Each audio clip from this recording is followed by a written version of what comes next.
ఇలా హైదరాబాద్ లో వీధి దీపాలు వెలుగుతలేవు చాలా చోట్ల. ఆ వీధి దీపాలు వెంటనే వెలిగేటట్టు పండగ వచ్చింది, బతుకమ్మ పండగ వచ్చింది. ఆ పండగ పూట కనీసం వీధి దీపాలన్నీ వెలిగేటట్టు చూడు. ఇవాళ రాష్ట్ర ప్రజలందరికీ కూడా ఇవాళ బతుకమ్మ పండుగ ప్రారంభోత్సవం జరుగుతా ఉంది. మా అక్క చెల్లెలందరికీ కూడా బతుకమ్మ పండుగ శుభాకాంక్షలు తెలియజేస్తా ఉన్నాం. ఇవాళ పల్లెటూళ్లలో కూడా ఏమైపోయిందంటే కనీసం బుగ్గలేసే పరిస్థితి లేదు.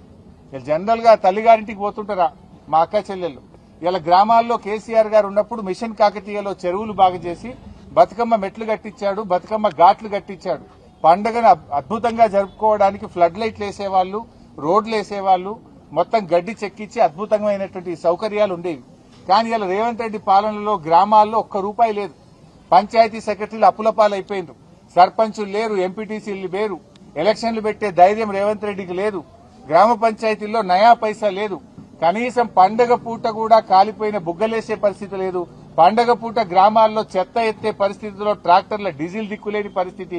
బతుకమ్మకు ఏర్పాట్లు చేయడానికి గడ్డి మందు కొట్టడానికి కూడా గ్రామాల్లో పైసలు లేవు. ఇది రేవంత్ పాలన. మాటలకు ఎక్కువ, చేతలకు తక్కువ. కనీసం పండగనన్నా పట్టించుకో. ఈ పండగ పూటనైనా గ్రామ పంచాయతీలకు నిధులు విడుదల చేసి తెలంగాణలో అతిపెద్ద పండగ బతుకమ్మ, దసరా పండగ. ఈ పండగ ఏర్పాట్లు చేసుకోవడానికైనా గ్రామాలకు నిధులు విడుదల చేయి. నీ పాలనలో ఈ 2 సంవత్సరాల్లో గ్రామ పంచాయతీలన్నీ కూడా మురికి కూపాలుగా, చెత్త కుప్పలుగా మారిపోయినాయి.